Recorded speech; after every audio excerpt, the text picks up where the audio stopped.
I challenge you to create an entire painting without using a paintbrush.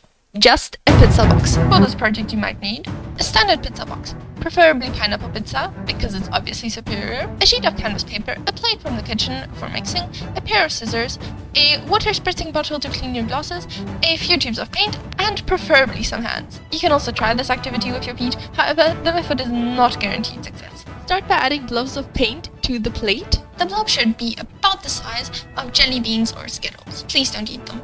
And then drown it with a wave of spritzy bottle water.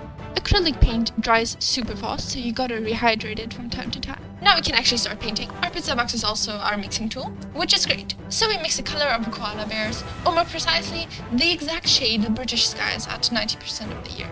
Now apply this in an extremely streaky fashion to your paper. Yes, you will see the texture. That is part of the package. Try to blend and smudge this into the paper by physically pressing really hard, and also by using a lot of water. Now we're getting more exciting. Add some glue to your blob of cool grey paint and smudge it all together. Using a lot of water can help us blend between all the colors and avoid streakiness to the most part. Now start mixing some desaturated lilac colors. Keep adding the blotches of light blue and purple, and remembering to swipe horizontally to blend them together. Using a lot of water makes this a lot easier. Because life is a lot of happiness and sunshine, mix some yellowish color, reminding you of an orange that just so goes, or the sunflowers, depending on what you prefer, and adding this to the canvas. And make sure to have some variation in the tone that you use. Don't just use one exact color of orange. Mix it up. Also remember to add some peachy colors. They really create interest and help the purple and orange not clash as much. I'm just adding a light white dot here, and that you can hopefully understand the way the sun is reflecting on the rest of the piece, which we are hopefully still going to add. If you have not already given up on this insufferable tool. Now you should be creating all the colors between a really big tropical plant and a frozen blueberry. Of course, adding these to the paper and smudging them out. Here we actually want a lot of variety in neighboring colors, so don't worry if your blending is really messy or blotchy. To make room for new colors, just clean your palette by wiping it down with a paper towel. Try to create the shape of the letter C with your blotches. Now you can just fill in the middle inner part with some yellowy, the same color we mixed before. Also create a lot more intensity in the sunset by washing over the color of strawberries at the point where the sky meets the ocean.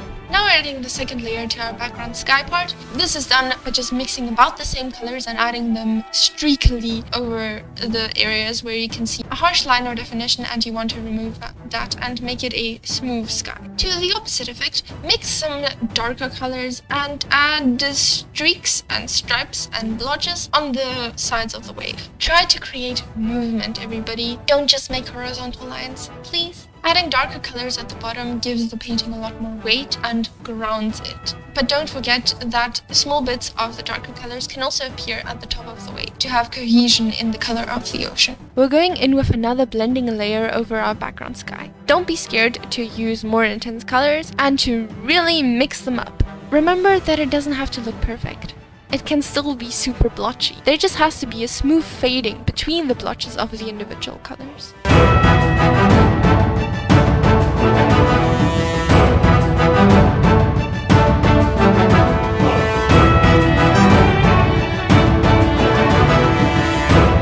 Using the colors of bubblegum ice cream and still frozen blueberries, we can create the splashy foamy parts of the wave. Do this by being extremely streaky. Remember that the water is being dragged by many forces, like the wind and the movement of the wave, so it can splash in the backwards direction or forwards or down. Also add small bits of colors to the rest of the wave to indicate the foam that has been left by the previous crash. Now we're going to be adding some clouds to the background to help draw attention away from the blotchiness, but also to create more visual interest and organicness in our pretty boring painting. You can use all the colors in the range of aubergines to pomegranates while making the clouds. Make sure that the reddish clouds are closer to the sun and the darker clouds are further away. When drawing the clouds, don't just make straight lines, but also don't make them too curvy. Try to think of it as bubbles with tails. Still remember to leave enough of the background colors visible. We don't want to overpower the image. At the top, your clouds can also become extremely dark and even blend in with the background, so that we cannot clearly define where cloud ends and sky start. The next step is really important and will just make your image pop. Mix together some golden sunflower colors and add these at the bottom of the clouds, using lighter colored shades as you get closer to the sun, and just small dots and lines as you get further away into the sky. At this point, it really helps to bend the pizza box to just scoop up the paint and dabble and drizzle it along the places where you think it should go.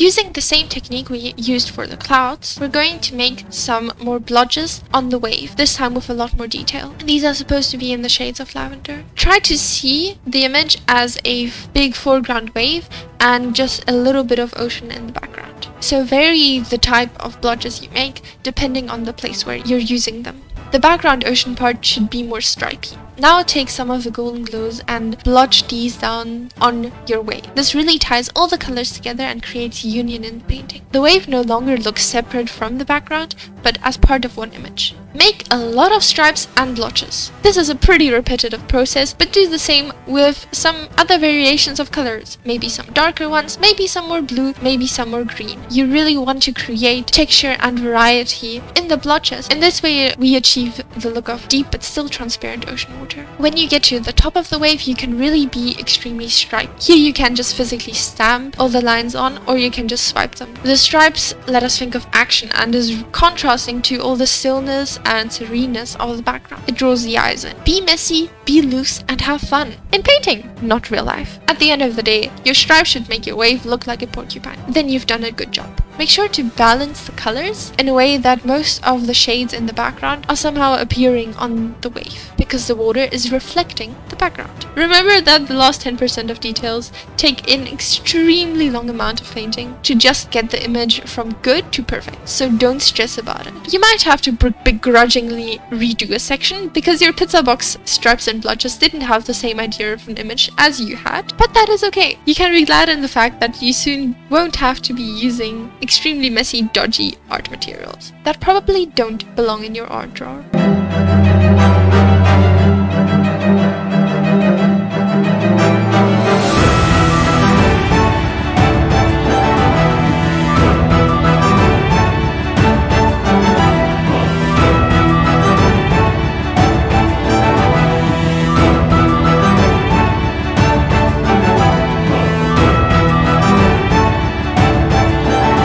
Yes, we just keep on adding more detail and more detail and more detail because the detail really pulls everything together, and because we're kind of half asleep in our brains and can't really stop painting, so we just continue for a while longer and listen to great music and chill out while adding more stripes and dots and stripes and dots. Yes.